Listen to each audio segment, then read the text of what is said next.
बातमीपत्रात आपलं स्वागत। आता बातम्या पाहू विस्तारानं। युद्धाच्या परिस्थितीमुळे भारतातील गॅस पुरवठ्यावर परिणाम झालाय। शासनाच्या आदेशानुसार कोल्हापूर जिल्ह्यात व्यावसायिक गॅस सिलेंडर दिली जात नाहीत, पण दुसरीकडे घरगुती गॅस सिलेंडरचा पुरेसा साठा असून नागरिकांना सुरळीत गॅस पुरवठा केला जातोय असा दावा जिल्हा प्रशासनाने केलाय।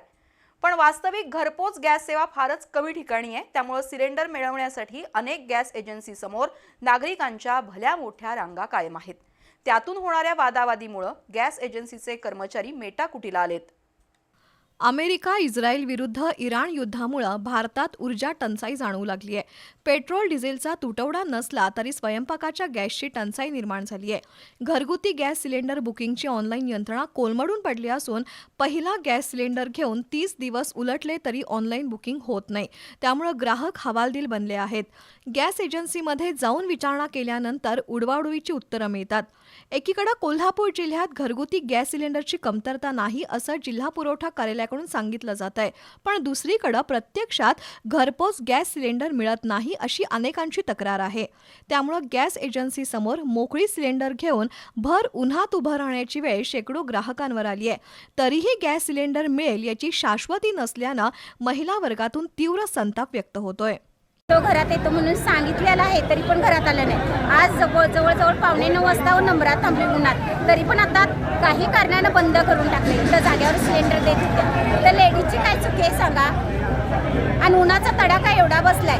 आम्हाला लाडकी बहीण योजना नको, काय नको, सरकारने ह्याच्यामध्ये भाग घेतला पाहिजे याची दखल। सिलेंडर जातात कुठं घरचे?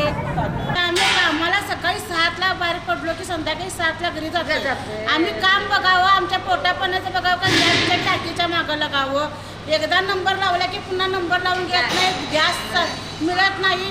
सरकारने याची दखल घ्यावी आणि आम्हाला गॅस लवकर योग्य ते वेळेवर मिळावा ही आमच्याकडे विनंती आहे।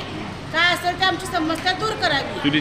चुलीच्या बाबतीत आता आमच्या घरात चूल पेटवायला जागा नाही, पुन्हा लाकडं मिळायची शक्यता कमी, आणि जर ते आम्ही चूल केली तर गटारीवर करून काय लागणार? ह्याच्यानं रोगराई आम्हाला होणार, ह्याचं कोण दखल घेणार? आम्हाला रोगराई लागली, गॅस नाही मिळाला तर आम्ही काय करणार? आमच्या घरातली माणसं उपाशी मरायची वेळ येणार, ह्याची दखल तर तुम्ही घ्यावी।